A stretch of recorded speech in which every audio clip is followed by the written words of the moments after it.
bakal naik ya katanya.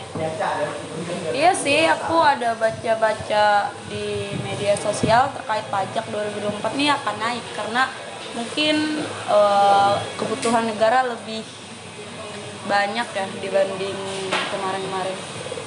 Kalian udah signifikan nggak sih naiknya? Atau kalian udah ada yang bayar pajak nggak belakangan ini? Belum sih. Tapi yang jadi pertanyaanku nih, bakal dampak apa sih kenaikan pajak nih ke masyarakat gitu loh? Berdampak sih, apalagi inflasi. Mungkin nggak sih gara-gara kenaikan pajak tuh? Mungkin kan sebagian masyarakat kan menolak atas kenaikan pajak ini kan di Indonesia kan. Tapi kalau misalnya nih ya, misalnya kenaikan pajak itu ya berdampak kayak kata Sepri, tapi itu ngimpact juga ke kesejahteraan masyarakat. Gimana menurut kalian? Kan selama ini masyarakat itu meminta bahwasanya kesejahteraan kami mana gitu, kayak minta hak-hak mereka dari pemerintah. Sementara kalau pajaknya dinaikin mereka nolak, gimana? Bertentangan nggak sih itu? Sangat bertentangan sih menurutku ya kalau pajak naik. Bahkan dunia industri kayak apa ya, tempat-tempat karaoke dan sebagainya itu juga dikenakan pajak. Kemarin di media sosial aku ada baca sekilas, bahkan kayak aplikasi-aplikasi yang ibarat kata gimana ya, itu dikenakan pajak juga. Jadi kalau secara kalian personal, kalian menentang atau menyetujui itu? Menentang sih. Aku sih secara pribadi menentang ya terkait pajak naik 2024. Menurutku nggak relevan. Karena apakah pajak itu bisa menjamin kesejahteraan? Tapi kalau itu ngimpact ke kinerjanya pemerintah, kenapa enggak? Mengenai kesejahteraan tadi, kalau kenaikan pajak ini menurutku bisa mensejahterakan rakyat kalau apa sih namanya? Pokoknya penyaluran dari pajaknya ini benar. Kalau pemerintah salah membuat kebijakan dalam penyaluran Pajak. iya, menurutku bakal sia-sia kenaikan pajak ini. Iya. Tapi kan Iya. ada baiknya sih untuk diuji coba menurut aku. Iya, Karena betul. kalau nggak ada uji coba, kita nggak bisa dapat datanya kan. Kita nggak bisa ngebaca kalau misalnya dengan kenaikan pajak itu nggak bisa mensejahterakan masyarakat, ya dong. Betul. Ya kalau uji cobanya berhasil, ya udah silakan dinaikkan. Kalau enggak, ya mungkin kita harus cari solusi lain. Iya. Menurutku bakal berhasil, dampaknya bakal dirasain tuh kalau ya kebijakan dari pemerintahnya benar dalam menyalurkan pajaknya ini. Nah, itu maksud. Tapi gimana ya, ada trauma bagi masyarakat, apalagi kita mengingat kita berkaca ke belakang bahwa beberapa bulan kemarin direktur pajak atau siapa yang kena korupsi. Nah itu kan menjadi trust issue buat masyarakat, apalagi isunya pajak mau naik gitu kan. Apakah kepercayaan masyarakat terhadap pemerintah itu bisa di-approve benar-benar terkait pajak itu bisa menjadi poin penting dalam suatu proses kita menuju Indonesia Emas 2045. Nah itu sih salah satu tantangannya menurut aku. Nah lagi-lagi tentang korupsi, kebanyakan ya orang-orang itu kebanyakan ya masyarakat itu nggak mau bayar pajak gara-gara ya itu tadi korupsi gitu. Ya mereka mikir ngapain kamu susah bayar pajak kalau kamu itu bakal dikorupsi. Itu sih sebenarnya tantangannya. Jadi kayaknya ada juga kaitannya pajak nih dengan pemberantasan korupsi juga sih. Karena makin meningkat ya ininya. Iya. Tapi apa sih, ada dengar alasan mereka naikin pajak tuh kan, atau mungkin karena ada IKN gitu?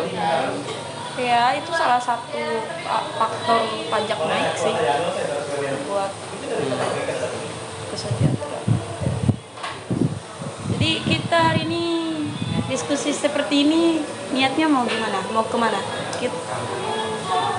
Itu sih, tapi menurut aku alangkah baiknya kita supaya mendalami ya, kayak supaya lebih ngerti pengimplementasian pajak yang kayak kata Nanda tadi. Kayaknya kita harus baca buku Pengantar Ilmu Hukum Pajak dari Santoso, karyanya Santoso. Rekomendasi banget aku. Nah, ini IG-nya punya. Nah, ya coba di. Coba lihat dulu ya.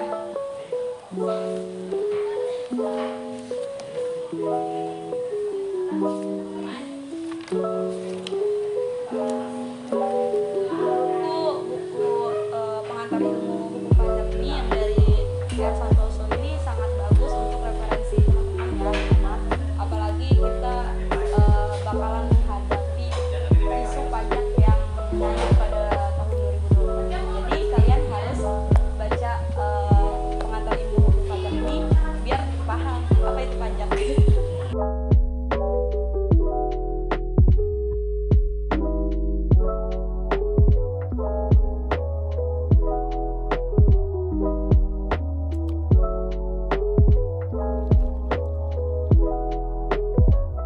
Di dalam buku pengantar ilmu hukum pajak ini terdapat ada beberapa bab, yang terutama itu bab 1 dalam pendahuluannya itu ada tentang hukum pajak, arti, tugas, dan gunanya, di mana hukum pajak juga disebut dengan hukum fisikal. Tugasnya adalah menelaah keadaan dalam masyarakat yang dapat dihubungkan dengan pengenaan pajak. Hukum pajak memuat pula unsur-unsur hukum tata negara dan hukum pidana dengan acara pidananya. Terus yang kedua itu ada pajak. Pajak menurut Profesor Adriani, pajak adalah iuran kepada negara yang dapat dipaksakan yang terutang oleh yang wajib membayarnya menurut peraturan-peraturan dengan tidak mendapat prestasi kembali yang langsung dapat ditunjuk dan yang gunanya adalah untuk membiayai pengeluaran-pengeluaran umum berhubungan dengan tugas negara untuk menyelenggara pemerintahan. Yang ketiga, definisi pajak. Definisi pajak ini ada beberapa definisi, dari definisi Prancis sampai dengan definisi Profesor Dr. Rahmat Sumitro SH. Itu menjelaskan bahwa pajak adalah peralihan kekayaan dari pihak rakyat kepada kas negara untuk membiayai pengeluaran rutin dan surplusnya digunakan untuk public shopping yang merupakan sumber utama untuk membiayai public investment. Yang keempat, ciri-ciri yang melekat pada pengertian pajak. Itu ada, menurut Dr. Supratman, itu ada 5. Pertama, itu pajak dipungut berdasarkan dengan kekuatan undang-undang serta aturan pelaksanaannya. Yang kedua, dalam pembayaran pajak tidak dapat ditunjukkan adanya kontraprestasi individual oleh pemerintah. Yang ketiga, pajak dipungut oleh negara, baik oleh pemerintah pusat maupun daerah. Yang keempat, pajak diperuntukkan bagi pengeluaran-pengeluaran pemerintah yang bila dari pemasukan masih terdapat surplus dipergunakan untuk membiayai public investment. Yang kelima, pajak dapat pula membiayai tujuan yang tidak budgeter, yaitu mengatur. Yang kelima itu ada retribusi. Pada umumnya hubungan dengan prestasi kembalinya adalah langsung. Menataati yang berkepentingan dapat pula dipaksa, yaitu barang siapa yang ingin mendapatkan suatu prestasi tertentu dari pemerintah harus membayar. Cara pembayaran ini bermacam-macam, kadang tidak dengan uang, melainkan dengan materai, misalkan akta untuk berburu dan akta untuk menangkap ikan. Bahkan ada yang dengan memakai cara seperti pemungutan pajak langsung. Ya. 6. Sumbangan. Sumbangan adalah kas umum karena prestasi itu tidak ditunjukkan kepada penduduk seluruhnya, tetapi hanya sebagian tertentu saja. 7. Perbedaan selanjutnya. Pajak maupun sumbangan adalah bersifat yuridis yang artinya membawa akibat-akibat hukum untuk pelanggannya, dengan perbedaan bahwa pada pajak sifat memaksa umumnya jauh lebih kuat daripada sumbangan. 8. Penghasilan negara. Sumber-sumber penghasilan ini umumnya terdiri dari 1. Perusahaan-perusahaan negara yang bersifat monopoli. 2. Barang-barang milik pemerintah atau yang dikuasai pemerintah. 3. Denda-denda dan perampasan-perampasan untuk kepentingan umum. 4. Hak-hak waris atas harta peninggalan telantar. 5. Hibah-hibah waris dan hibah lainnya. 6. Ketiga macam iuran, pajak, retribusi, dan sumbangan. 9. Hukum pajak termasuk hukum publik. Hukum pajak adalah sebagian dari hukum publik karena bagian dari tata tertib hukum yang mengatur hubungan antar penguasa dengan warganya. 10. Hubungan dengan hukum perdata. Hukum perdata yaitu bagian dari keseluruhan hukum yang mengatur kehidupan pribadi orang-orang. Sekian dan terima kasih. Perlawanan terhadap pajak. lepas dari kesadaran kewarganegaraan dan solidaritas nasional, lepas pula dari pengertian tentang kewajibannya terhadap negara. Pada sebagian besar di antara rakyat tidak akan pernah meresap kewajibannya membayar pajak sedemikian rupa sehingga memenuhinya tanpa mengerutu. Perlawanan pasif terhadap pajak. Yang kedua, perlawanan aktif terhadap pajak. Menghindarkan diri dari pajak.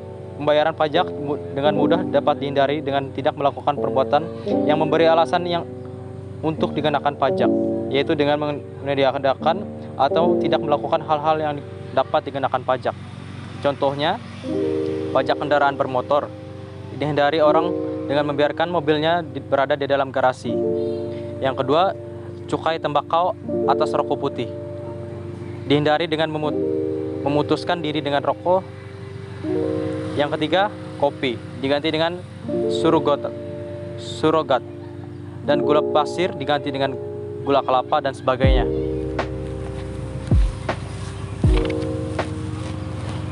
(13) Mengelakkan pajak. Pengelakkan semacam itu benar-benar merupakan pelanggaran undang-undang dengan maksud melepaskan diri dari pajak dengan mengurangi dasarnya. Pada hakikatnya yang menjadi soal ini ialah suatu bentuk simulasi perbuatan berpura-pura, keadaan yang sebenarnya disembunyikan dengan misalnya mengajukan suatu pernyataan yang tidak benar atau memberikan data-data yang tidak benar. Yang pertama itu keterangan pemalsuan dalam dokumen. Yang keempat, melalaikan pajak. Yang paling banyak digunakan ialah usaha menggagalkan pemungutan pajak dengan menghalang-halangi penyitaan dengan cara melenyapkan barang-barang yang sekiranya dapat disita oleh fiskus, atau dengan jalan mengganti suatu perusahaan pribadi dengan suatu perseroan, atau menjual barang-barang yang dapat disita atau memindahkan tangan atas nama istri atau nama orang lain bukan karena keharusan. Salah satu contohnya adalah cara dipraktekkannya suatu perusahaan menjual hasil produksinya dengan suatu kenaikan harga yang sekiranya dengan selisihnya akan dapat dihasilkan terkumpulnya jumlah yang mendekati bahkan melampaui besarnya pajak pendapatan perseroan yang harus dibayarnya. Yang ke-15, hubungan dengan hukum pidana. Hukum pidana sepertinya yang telah tercantum dalam Kitab Undang Hukum Pidana KUHP dan yang terdapat di luarnya, yaitu dalam ketentuan undang-undang yang khususnya untuk mengadakan peraturan-peraturan dalam segala lapangan, merupakan satu keseluruhan yang sistematis karena ketentuan-ketentuan tersebut dalam buku 1 dari KUHP dan juga berlaku untuk peristiwa-peristiwa lain pidananya. Ya, kita lanjut ke bab 2, yaitu asas-asas pemungutan pajak. Di dalam bab 2 ini membahas tentang umumnya, yaitu tujuan hukum pajak adalah membuat adanya keadilan dalam soal pemungutan pajak. Lalu selanjutnya ada asas-asas menurut filsafat hukum. Keadilan inilah yang kita namakan asas pemungutan pajak menurut filsafat hukum, yang dalam The Four Maxims termasuk maksim pertama di samping asas-asas lainnya seperti yang yuridis, ekonomis, dan finansial. Lalu kita lanjut ke teori asuransi yang masih di bab yang sama, di bab kedua, yaitu mengatakan di sini adalah termasuk dalam tugas negara untuk melindungi orang dan segala kepentingannya, keselamatan dan keamanan jiwa, juga harta bendanya. Setiap perjanjian asuransi pertanggungan, maka untuk perlindungan tersebut di atas diperlakukan pembayaran premi, dan di dalam hal ini pajak inilah yang dianggap sebagai preminya, yang pada waktu-waktu yang tertentu harus dibayar oleh masing-masing. Karena dalam hal tersebut timbul kerugian. Yang kedua, antara pembayaran jumlah-jumlah pajak dengan jasa-jasa yang diberikan oleh negara. Selanjutnya yaitu teori kepentingan. Pembagian beban ini harus didasarkan atas kepentingan orang yang masing-masing dalam tugas-tugas pemerintah yang bermanfaat baginya, termasuk juga perlindungan atas jiwa orang-orang itu beserta harta bendanya. Maka sudah selayaknya lah bahwa biaya-biaya yang dikeluarkan oleh negara untuk menunaikan kewajibannya dibebankan kepada mereka itu. Oke, selanjutnya teori gaya pikul. Teori ini pada hakikatnya mengandung kesimpulan bahwa dasar keadilan pemungutan pajak terletak dalam jasa-jasanya yang diberikan oleh negara kepada warganya, yaitu perlindungan atas jiwa dan harta bendanya. Untuk keperluan ini diperlukan biaya-biaya ini dipikul oleh segenap orang yang menikmati perlindungan itu yang dalam bentuk pajak. Oke, sekian dari saya pembahasan tentang pengantar ilmu hukum pajak oleh R. Santoso Budi Raharjo SH di bab kedua. Selanjutnya dilanjutkan oleh teman saya. Asas-asas menurut falsafah hukum yang selanjutnya itu adalah teori kewajiban pajak mutlak atau teori bakti. Berlawan dengan ketiga teori di atas tadi yang tidak mengutamakan kepentingan negara di atas kepentingan warganya, maka teori ini berdasarkan atas paham organis Tesler, sehingga diajarkanlah olehnya bahwa justru karena sifat negara inilah maka timbullah hak mutlak yang memungut pajak. Orang-orang tidak berdiri sendiri dengan tidak adanya persekutuan, tidaklah akan ada individu. Oleh karenanya, maka persekutuan itu yang menjelma dalam negara berhak atas suatu dan lain. Semenjak berabad-abad, hak ini telah diakui dan orang-orang selalu menginsyafinya sebagai kewajiban asli untuk membuktikan tanda baktinya terhadap negara dalam bentuk pembayaran pajak. Yang selanjutnya itu adalah teori asas gaya pikul. Teori ini modern. Ia tidak mempersoalkan asal mulanya negara muncul memungut pajak, melainkan hanya melihat kepada efeknya saja dan dapat memandang efek yang baik itu sebagai dasar keadilannya. Teori ini mengajarkan bahwa penyelenggaraan kepentingan masyarakat inilah yang dianggap sebagai dasar keadilan pemungutan pajak, bukan kepentingan individu, pun pula bukan kepentingan negara, melainkan kepentingan masyarakat yang meliputi keduanya itu.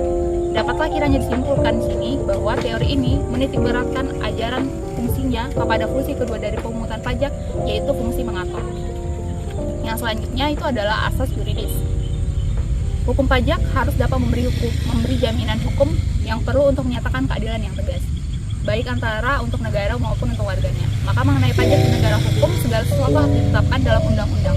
Juga dalam Undang-Undang Dasar 1945 Negara Republik Indonesia dicantumkan dalam pasal 23 ayat 2 bahwa pengenaan dan pemungutan pajak termasuk bea dan cukai untuk keperluan negara hanya boleh terjadi berdasarkan undang-undang hukum. Jadi rasionya mengapa pengenaan pajak harus berdasarkan undang-undang adalah sebagai berikut. Yang pertama, pajak adalah peralihan kekayaan dari sektor rakyat ke sektor pemerintahan untuk membiayai pengeluaran negara. Yang kedua, untuk itu tidak dapat ditunjuk kontraprestasi secara langsung terhadap individu. Padahal peralihan kekayaan dari satu sektor ke sektor yang lain tanpa adanya kontraprestasi hanya dapat terjadi bila terjadi suatu hibah atau jual beli. Kemungkinan yang lain adalah bahwa bila mana peralihan kekayaan itu terjadi karena kekerasan atau paksaan, yaitu dalam peristiwa perampasan atau perampokan. Yang selanjutnya adalah rahasia pajak. Maksud yang diciptakannya kerahasiaan merahasiakan bermacam-macam. Yang pertama, untuk melindungi kepentingan pajak. Dia telah membuka atau memperlihatkan buku-bukunya dan catatan-catatan lainnya kepada fiskus. Pokoknya segala sesuatu mengenai dirinya maupun perusahaan. Jadi kepercayaan yang telah dicurahkan kepada fiskus itu tidak boleh dihianati, tidak boleh disalahgunakan oleh fiskus dengan cara misalnya meneruskan atau memberitahukan kepada pihak lain. Bahwa sebab karena itu dapat menimbulkan kerugian bagi wajib pajak. Pada umumnya dalam pelaksanaannya pun di Indonesia diadakan pengecualian terhadap setiap pejabat pada fiskus demi keharusannya untuk menjadi saksi dalam arti bila diperlukan kegunaan kepentingan peradilan yang baik. Demikian tentang keharusan merahasiakan dalam bidang pajak. Adapun sanksi-sanksi terhadap pelanggarannya di Indonesia selain dengan secara umum telah dimuat dalam pasal 322 KUHP, antara lain dengan nyata-nyata telah ditetapkan dalam pasal 25 dan pasal 21 Ordonansi Pajak Pendapatan dan Ordonansi Pajak Perseroan pada pasal 47 dan 49. Yang selanjutnya itu ada asas ekonomis. Tidak mungkin suatu negara itu menghendaki merosotnya kehidupan ekonomi masyarakat, karenanya maka politik pemungutan pajaknya. Yang pertama, harus diusahakan supaya jangan sampai menghambat lancarnya produksi dan perdagangan. Yang kedua, harus diusahakan supaya jangan menghalang-halangi rakyat dalam usahanya menuju kebahagiaan dan jangan sampai merugikan kepentingan umum. Itu adalah catatan penting mengapa harus adanya politik pemungutan pajaknya. Kesimpulannya bahwa keseimbangan dalam kehidupan ekonomi tidak boleh terganggu karenanya, bahkan harus tetap dipupuk olehnya sesuai dengan fungsi kedua dari pemungutan pajak, yaitu fungsi mengatur pajak. Yang selanjutnya adalah asas finansial. Sesuai sesuai dengan fungsi budgeternya, maka sudah barang tertentu bahwa biaya-biaya untuk mengenakan untuk memungutnya harus ada pajaknya apabila dalam bandingan dan pendapatannya. Sebab inilah hasil yang dicapainya harus dapat menyumbang banyak dalam penutup pengeluaran-pengeluaran yang dilakukan oleh negara, termasuk juga biaya-biaya untuk aparatur fiskus itu sendiri. Selain itu, untuk menghindarkan tertimbunnya tunggakan-tunggakan pajak, haruslah selalu diteliti apakah cara-cara itu penting untuk dipenuhi untuk menjadi pemungutan pajak yang efektif. Syarat ini antara lain adalah bahwa pengenalan pajak harus dilakukan pada saat yang baik bagi yang seharusnya membayarnya, yaitu harus sedekat-dekatnya saatnya dengan terjadinya pembuatan peristiwa ataupun keadaan yang menjadi dasar pengenaan pajak itu, sehingga sangat mudah dibayar oleh orang-orang yang bersangkutan. Adalah sesuai pula dengan asas finansial bahwa bila mana pembuatan undang-undang pajak ingin menghapuskan suatu macam pajak, ia menilik terlebih dahulu bahwa bagaimana keadaan keuangan negara. Bila mana anggaran belanja itu mengizinkan, maka ini akan mendapat gelar bijaksana jika pajak itu dipertahankan dulu untuk sementara. Sekian pembahasan bab 1 dan bab 2 pengantar ilmu hukum pajak karya Santoso. Terima kasih.